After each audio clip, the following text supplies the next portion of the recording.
How is video changing the game in a small town? Stay tuned to find out.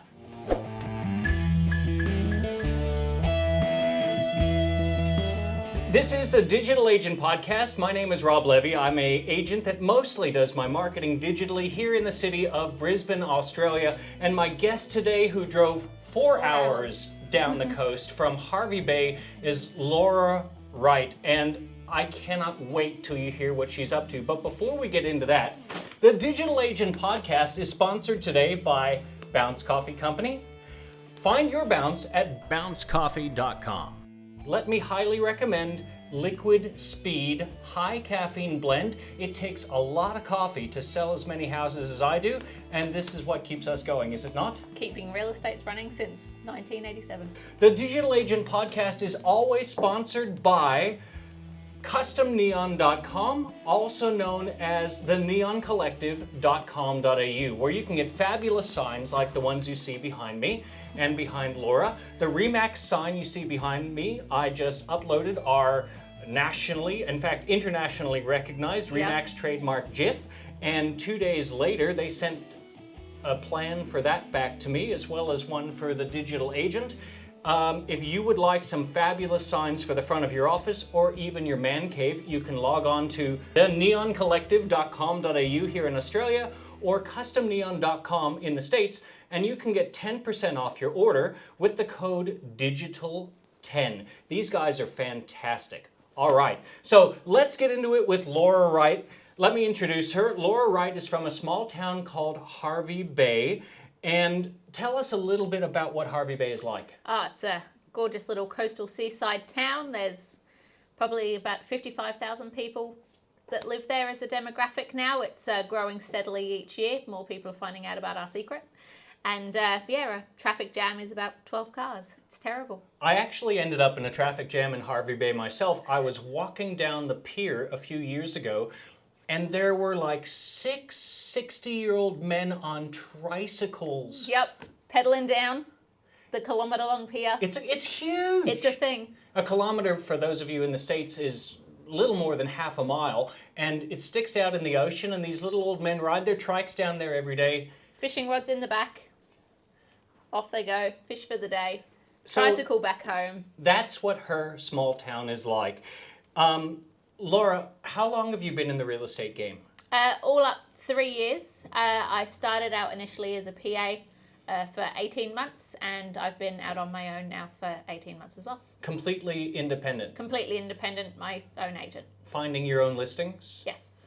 Okay. Not handed anything. So I also started as a PA for about 2 years before I went out on my own. And for those of you who are listening who are thinking about getting into real estate, what I tell absolutely everyone is, no matter what, do not start the game cold as an agent. Yes, you can get your real estate license in about 3 days. Absolutely. And you can get started, but the success... But you shouldn't. You shouldn't. No, it's really much better to be someone's bitch for 1.5 years. And I know that's a bit of a rude thing to say, but... It's brutally honest. It is. It's so much more beneficial for you coming cold into an industry, whether it's as a PA or in an administrative role, to get to know the industry, grow your knowledge, grow a foundation, rather than just going out there on your own with a fresh license that's newly printed into an eat or be eaten sink or swim situation. Yeah, and take it from us, we both do okay in real estate.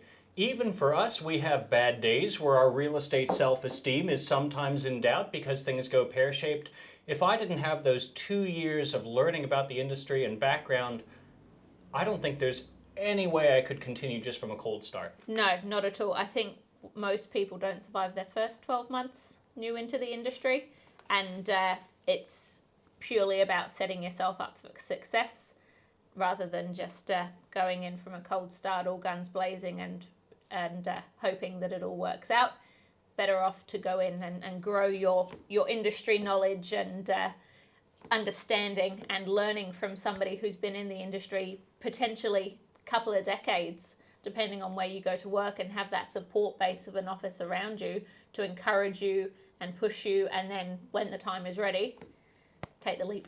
Now, speaking of when the time is ready, Jump! I picked you up from your hotel this afternoon, and I asked you how you got your start, and this is kind of a crazy story. So tell me a little bit about what you were doing before, and then who you were PAing for, and then what happened about 18 months ago. So before I came into real estate, I actually worked in hospitality management for the last 5 years. And funnily enough, my now office principal used to come into the restaurant with his family. And, I always used to take care of him and sell him an extra couple of beers with his dinner. And That's not hard. no. And it came down to, I was looking for a change of pace, beginning married life. The hospitality hours just don't generally blend well unless your other half is in hospitality too. And, basically it was a case of the office principal said to me, look, you can sell ice to Eskimos. Have you ever thought about doing real estate? And my dad actually already worked for the office, and the opening became available for me to go in and learn under my dad as his PA, which is what I've done for the first 18 months. Fantastic. And then it was actually over coffee 18 months ago. Yes. What happened? So my dad and I went out for coffee with the office principal just for a general catch-up, or so I was told to be believed. And we got there and we ordered coffee, and before the coffee hit the table, it was right, that's it. You're out on your own. Go, run, do it. You'll be great. I believe in you.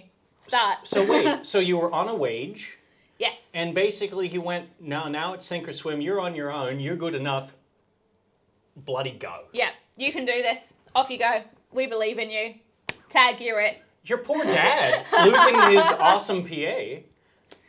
So we still pull in favors for each other. It's okay. It's good because you guys are both in the same office. You can cover his open homes or building and pest inspection or things like that. Exactly. And we work together sometimes in dual listings, or if I've just been away to attend a friend's wedding overseas, he took care of my stock and my clients while I was away, and we reciprocate that. And our office is very good generally as a whole in that we will help take care of other people's and each other's stock and client list while somebody takes a break, because you know as much as any of us, you've got to take a break to prevent the crash and burn.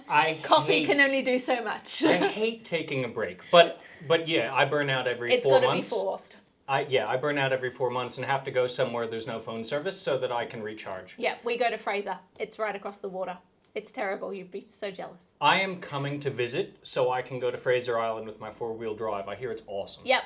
Drop the phone, leave it at home, 4-wheel drive, driving along the beach at 90 k's an hour. Whoa! It's a highway, looking at the dingoes. Dingoes? The dingoes. Swimming at Lake Mackenzie or any Eli Creek, and it's just back to nature, and the phone just doesn't even get a second thought. It's fantastic. Okay. Is there service there? In certain spots, but we tend not to go there. Good. So so for those of us who have tuned in and are listening, I'm going to reset a little bit. Laura was just telling us that 18 months ago, her dad and her principal basically said, that's it. You have to start out on your own, stop being a PA and be your own agent. And for those who are PAs who are listening, you're probably thinking, oh God, Holy crap. holy shit, how do I get my first few listings? So what was life like for those first few months? How many listings did you get? How often? And what did you do to get them? I think the first few hours was just sheer panic. The first few days was excitement of all of my ideas of going, right, well, this is all the things I've always thought about doing. And, Damn straight. And I can now do it. It's my business. And initially, obviously, when you're going out on your own, you don't have, a database of old clients and, this big network that you can pull from. So for me, it came down to circle of influence.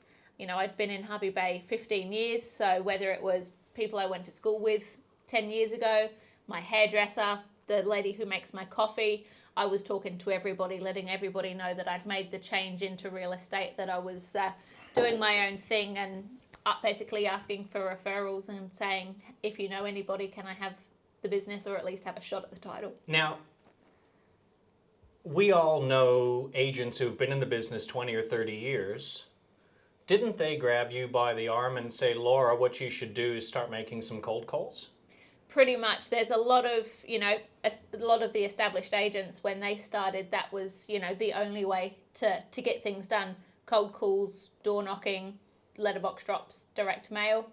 And, I started out going, okay, well, this is the foundation. This is the traditional methods of bringing in business. This is what, is surrounding us. And to me, as somebody who's can be a very, very highly anxious person, the idea of picking up a phone and cold calling somebody had me in sweats and panic attacks. And I thought that's not who I am. That's not my brand. I'm much more personable, face to face. I can be myself a lot more comfortably than forcing a phone conversation. And I sort of had to force myself to adapt to avoid the sink or swim. So did you make those cold calls? I tried, and not going to say failed epically, but failed epically. Okay. And that's when I thought, I've got to do something. If I can't do this, what am I good at? What's my brand? What's my niche? And I don't have a problem being myself. I don't have a problem talking to people face to face. Like, if you ask me to go and knock on somebody's door and hold a conversation, wouldn't have a problem. If you ask me to ring that person, all hell breaks loose in my head for whatever reason. So it was, okay, what can I do that's me? And, I'm obviously the younger demographic of agents these days. And to me, it all came down to digital.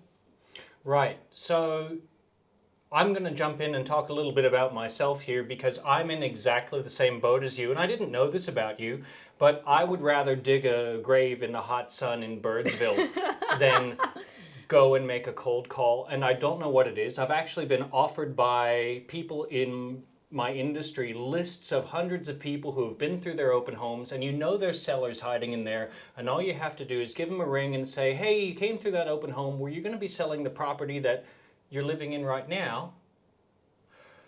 Oh God, I'd rather die. Yeah. So that's why I do digital, and it's really interesting to know that that's why you do digital. But what were the first few months like? Did you have a lot of listings to start? How many a month were you getting?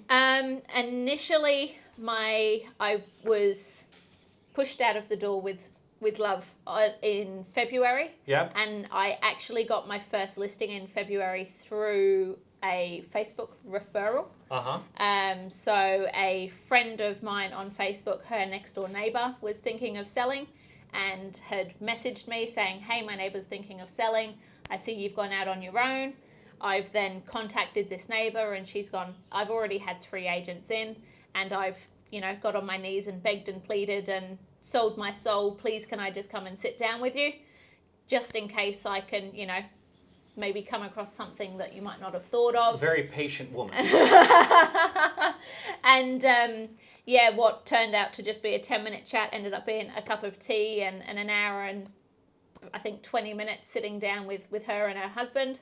And they called me the very next morning and said, we want you to be our agent. And I've sort of sat there and gone, holy crap, I've just beaten 3 established agents in our industry. And I went to my principal and went, I have a listing. Like, look, I have a listing. And he's gone, it's you. You were likable, you were personable. And that's what's got you in the door. It's not 15 years of experience beating on your chest, singing how good you are.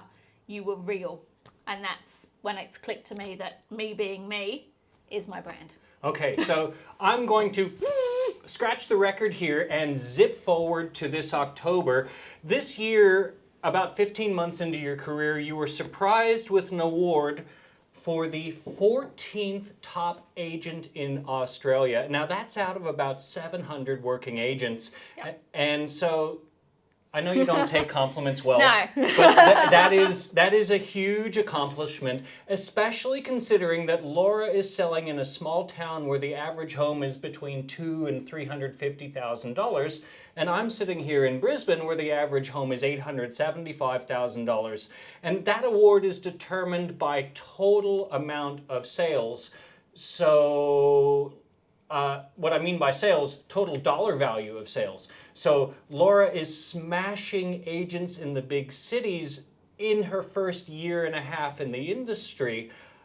Volume. How the heck do you go from having one listing that you begged from your next door neighbor's hairdresser's best friend to, at one point you were telling me you were carrying 22 listings at a time? Yeah, so, sorry. No, this is what everyone wants to know. How do you go from there to there within a year? So it wasn't overnight. My first 12 months were one in, one out, hair-rippingly agonizing of it's just there and I know it's there, but I can't just grab it. And it literally, I think over the, as you said, the 14th and 15th month, just after that sort of 1 year period it had ended, is when I'd really hit my stride. And at this, at the time, it was like that snowball effect had finally hit the downwards turn on the mountain. And the referrals, the circle of influences, the past clients, people that had seen my content or previous listings were coming to me, you know, more than one a month, which is what I was working on previously. And from that, it just became this snowball effect of building a stock list and creating a client database that just grew sort of within that 2 month period to having 22 listings. 22 houses on the market at once! And then the following month was October, and I got a little piece of paper in the mail going, yay! Now, for you American agents that are paying attention, 22 listings is crazy for us Australians because we do not have buyer's agents. We list the house ourselves, we market the house ourselves, we sell the house ourselves, we settle the house ourselves. So that's 22 listings that you're working both sides of at one time. And this year you, according to my research, have sold 15 listings. Yeah. And there are 5 due to settle. Between now and New Year's. Yeah! Dead set. Merry Christmas. So this is the Digital Agent Podcast, and you said that a lot of these listings are coming from your sphere of influence, but that's sphere, not spear. Sphere. I don't stab people to get listings, I promise. Edit that out, Chris. Please. But what I of course am going to ask is, are these people in your sphere of influence who are in your women's club and netball club and your high school, are they seeing you post about your business on Facebook? They're seeing me post about a range of different things on my personal Facebook, my business Facebook, and my Instagram account. So my Instagram account is personal. Yep. But my Instagram story is day-to-day business, which obviously includes a lot of my work, which people see as well. My Facebook business page. Wait, hang on. Oh, sorry, stop. Let's do this bit by bit, because people actually want to know in detail what you're doing so that they can replicate this, because honestly, I wouldn't mind replicating this kind of success here in this city in that short a period of time. So on Instagram, you mostly post personal things? Yeah. My day-to-day, my Instagram posts themselves are, if I'm honest, few and far between. Yep. I don't post a lot of content to Instagram itself. It's all about the Instagram stories for me. So how often are you doing a story? Every day. Every single day, unless you just happen to forget? Or unless I've happened to forget, whether I've just been so crazy busy that my last story has ended and it's sat there without anything on it for 24 hours, or if I'm, curled up in a ball dying of the flu or something. Other than that, there's generally always something on my story, whether it's a real estate meme, a personal meme, whether it's a photo of me having coffee and cake with clients and tagging the local cafe that we're having coffee and cake at so that they're seeing it, and just day-to-day business, putting up sold stickers, open homes, look, there's a cute puppy at my listing presentation, look, I bought new shoes for work, just general content of day-to-day business and runnings for me. And the cool thing about Instagram stories is, unlike Facebook, people can choose to watch your stories. Yeah. So if people are thinking, no one wants to hear about me and my daily business, well, if you're posting on Instagram stories, people are choosing to tune in to find out what you are doing every day, so you're not forcing it down their throat.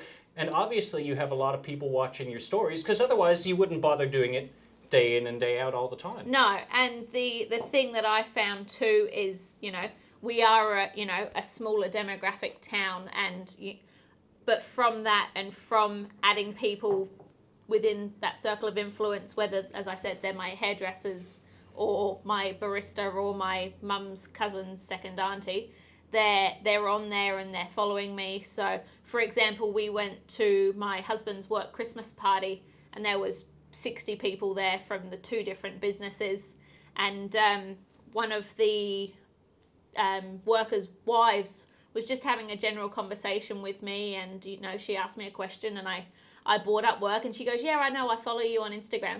Yes. Oh, okay. Do you feel like a Kardashian? Not quite. I'm not getting 1,500 DMs a minute asking for things. Is that what they do? Apparently. I don't know. I don't know. I'm not Kardashian worthy, definitely not. But it's nice to know that the content that you're creating is being seen and watched, and people are obviously enjoying the content being seen, or otherwise they wouldn't keep watching your stories. So if you want to follow Laura's stories on Instagram, how do they find you on Insta? I am the Platinum Bar on Insta because it's my personal account. On Facebook, my business page is Real Estate with Laura Wright, and I have my personal Facebook page as well. So I run a couple of different channels, not all work related, but work content goes across all 3, but on different levels. That does bring us to the formula for Facebook. So let's talk first about your personal page. I've followed you on Facebook for years because we all work for Remax, and it's a pretty friendly agency here in Australia. And I've noticed that on your personal page, you do post a bunch of personal stuff, but probably once a week you put something business related in there. And you hear people saying, oh, I'd never put business on my personal page. Why do you do it? It's more for, I suppose, a reminder for people of this is what I do, or this is, something I've been working on. It's not to jam my business content down family and friends' throat. It's more a case of, hey, look what's happening in your neighborhood because you all live near me as well. And it's just a gentle nudge of what's the word?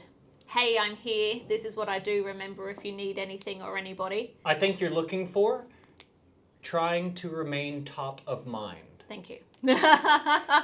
So this is also how I run my personal Facebook account. I probably post 1/3 things about my business, and the last thing I ever do on my personal account is put up houses I have for sale. Yeah. Nobody wants that bullshit. No, even my business account, with work, it's not just house for sale, house sold, house for sale, house sold. It's creating value in my content. So it's about the community. It's about a holiday coming up. It's tips to improve your home this spring.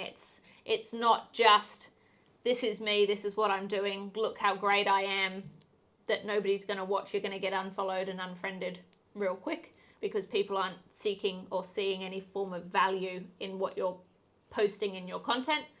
And when it comes to my content going across to my personal page, it's the same thing. It's not just, look, I sold a house, there it is. It's something showing value, or a video of me doing an outtake at a house, or my most recent one when I got my award was a bit of a funny boomerang video of me doing my happy dance on the Harvey Bay Esplanade, and people would comment and go, oh, congratulations on your award. I loved your video, because it's just me being me.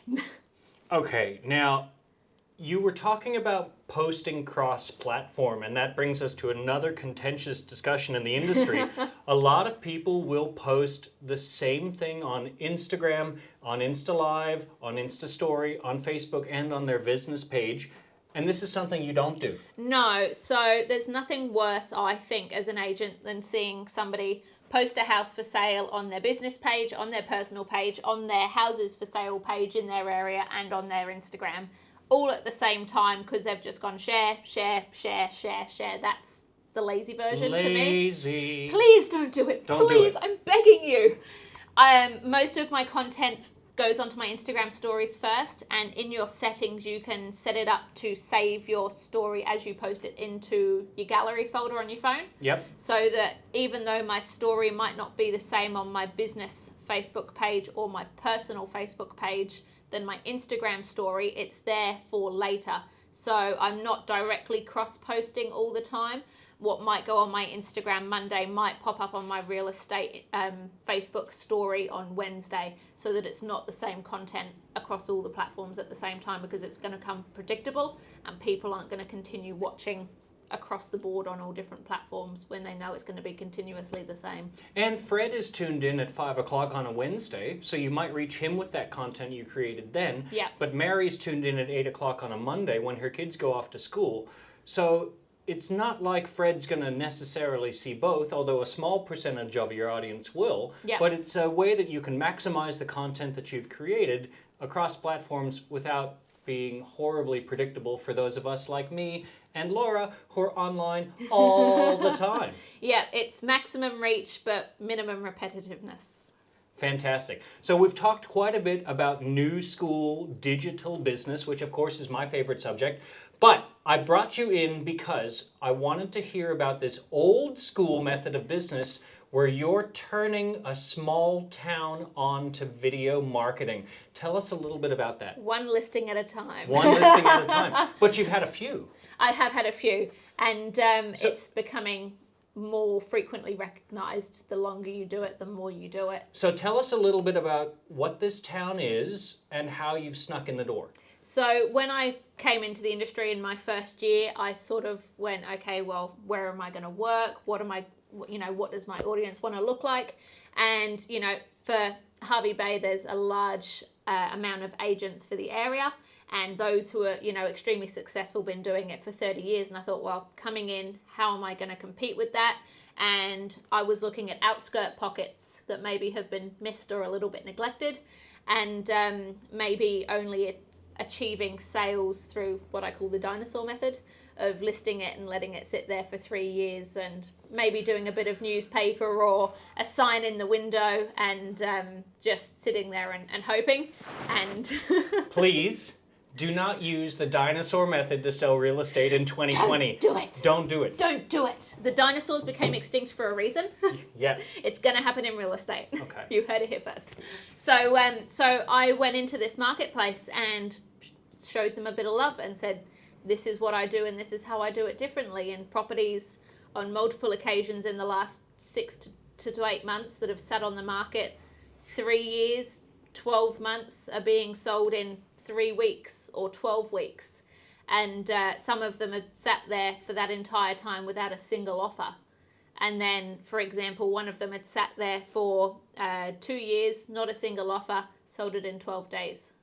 Okay, so I don't want Laura to give away all of her secrets, but let's just say she's able to contact some of these people, and all of us real estate agents know how to do that, who have been on the market a very long time in this small town, and then you're going in and offering them something different with the power of video. Yeah, offering value, offering a new approach that's not being achieved in that current pocket of the market. So why the heck would you do a video for a town in not a town. Why the heck would you do a video for a house in a small remote town? Why wouldn't you?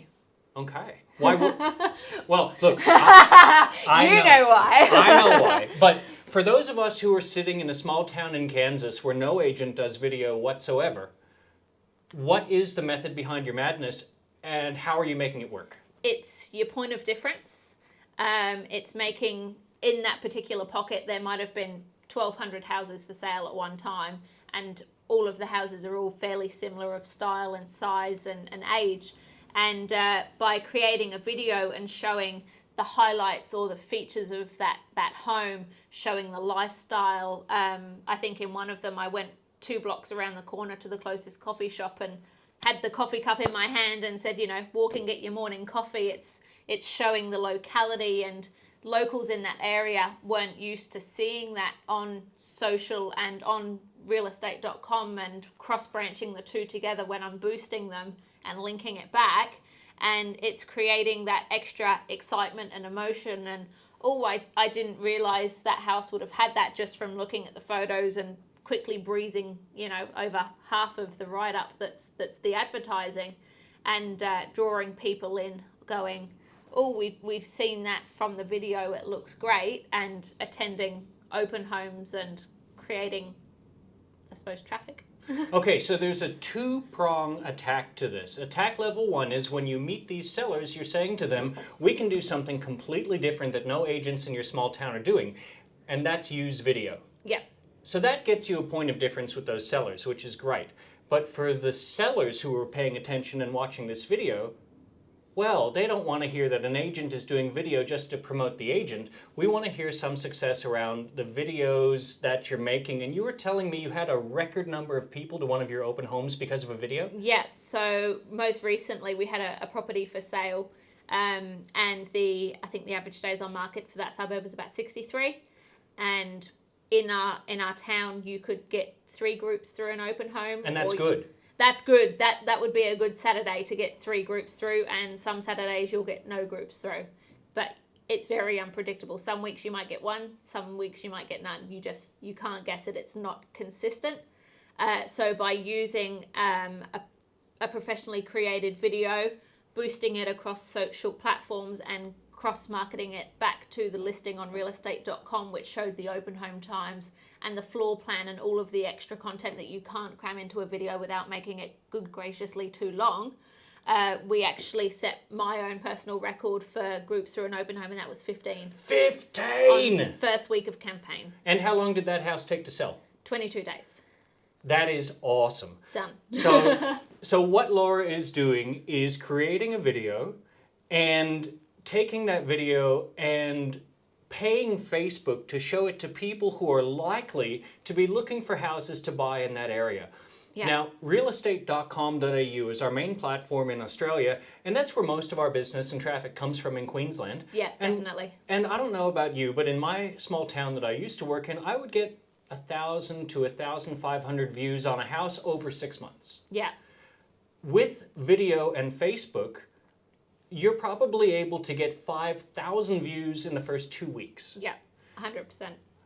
So realestate.com might cost $1,000 to put your house on, but to get that extra 5,000 views might be $200. If there's a buyer out there willing to pay $10,000 to $20,000 more for your house, are they going to be in the 1,000 or are they going to be in the 5,000 pile? It seems like a dead set no-brainer. Yes. Or to us.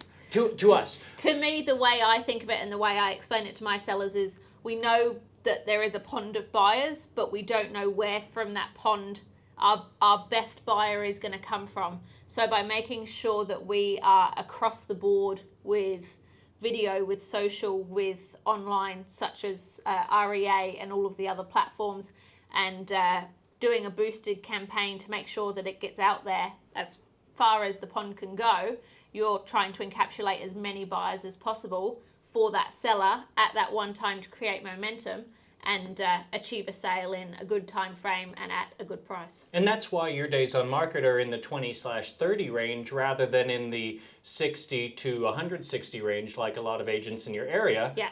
And if you want the secret, agents out there, into how Laura has gone from, hey, I was a PA, to, hey, I'm number 14 on the continent, there it is right there. You heard it here first. Damn! Okay, so let's start to wrap up. Tell us about your favorite video that you did this year. My favorite video was probably actually a sold video. Yep. So we done a property video as part of the campaign for the home, but it was actually the sold video that we boosted to try and reach more sellers in the area because we'd had such a high number of interest in the properties. We had buyers specifically looking for that pocket of the market, and there just was nothing there for them. Okay, why don't we roll the clip? Hi everyone, it's Laura here from Remax, and this great property at 6 Shabara Court in Wandunna is now sold.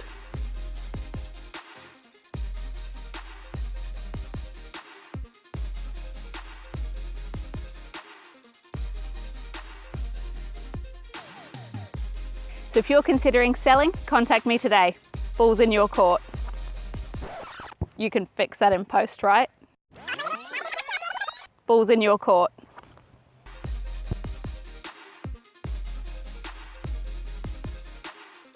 So, Laura, did you actually make that basket? No. Okay. I'd love to say yes in 1,000 shots, but no.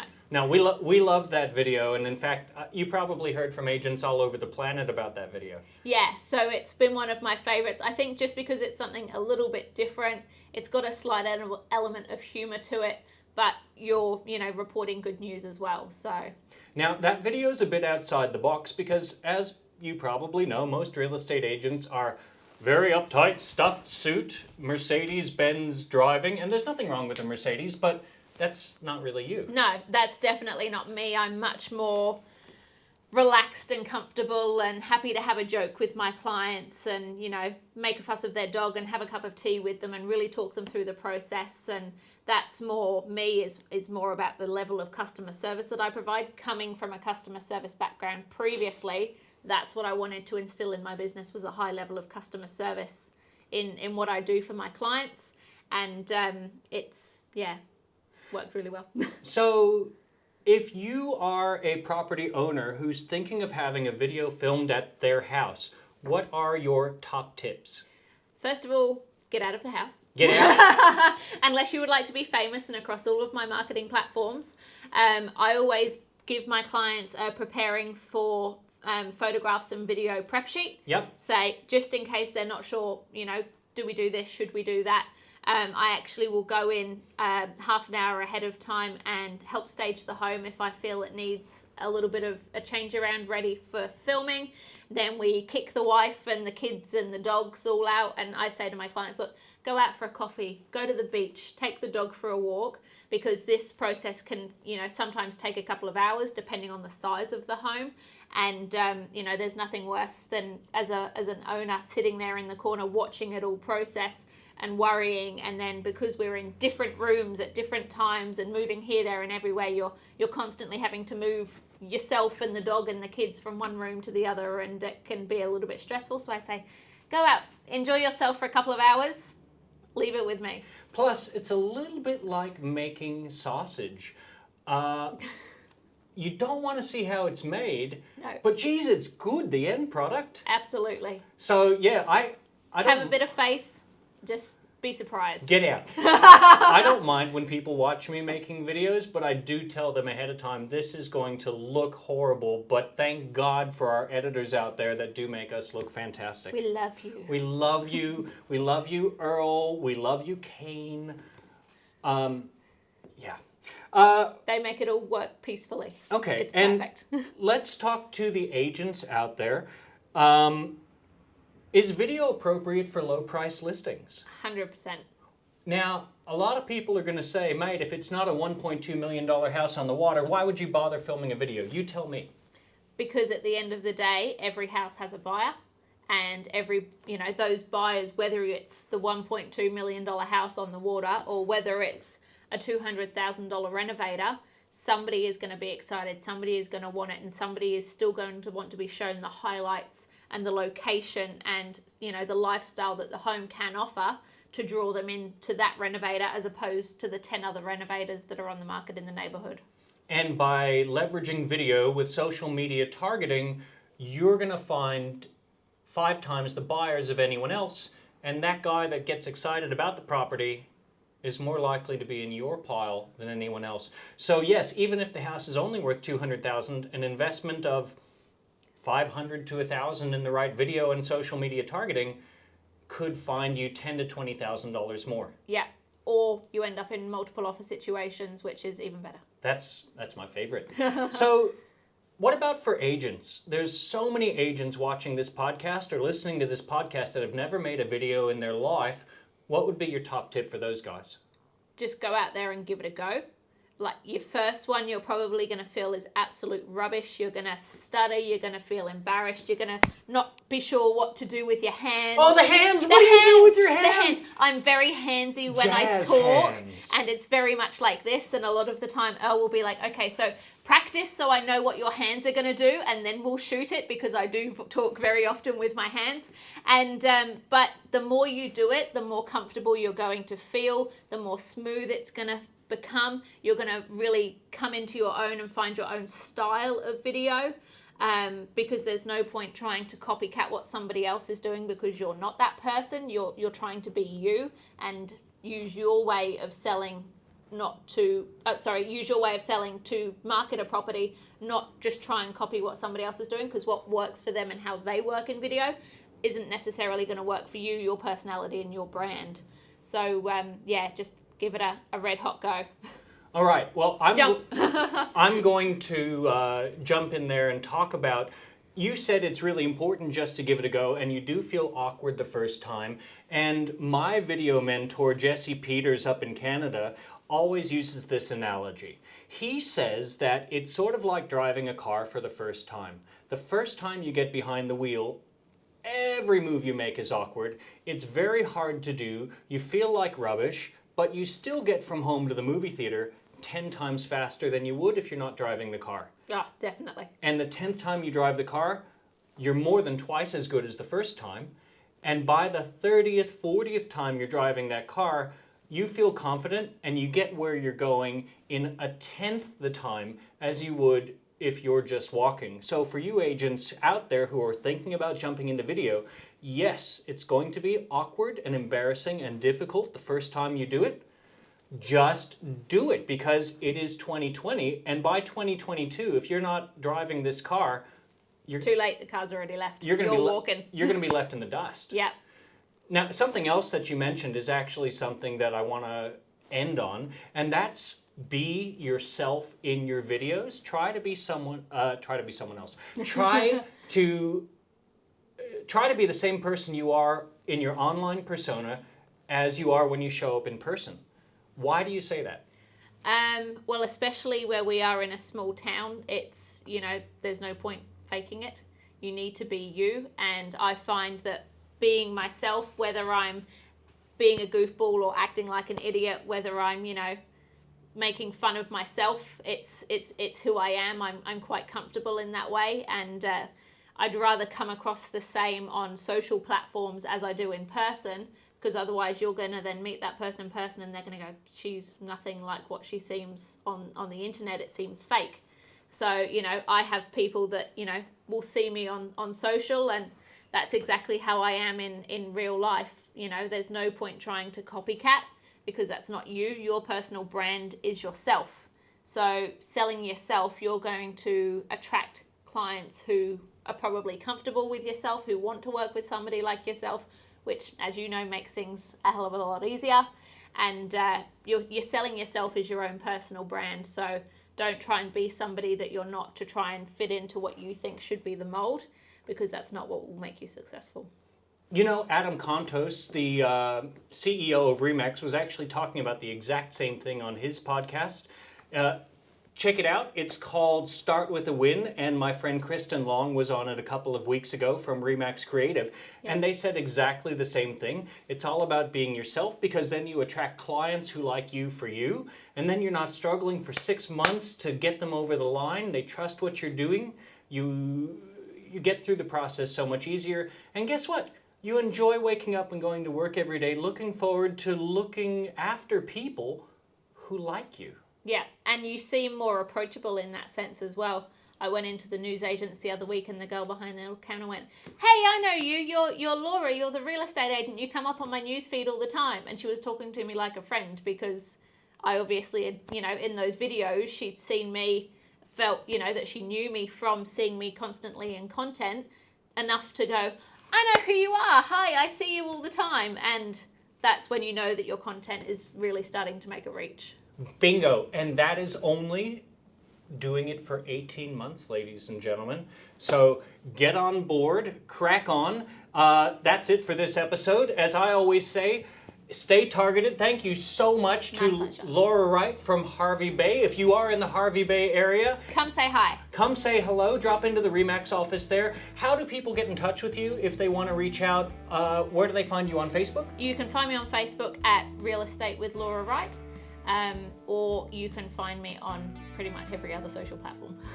Fantastic. We'll talk to you guys very soon. Thanks for tuning in.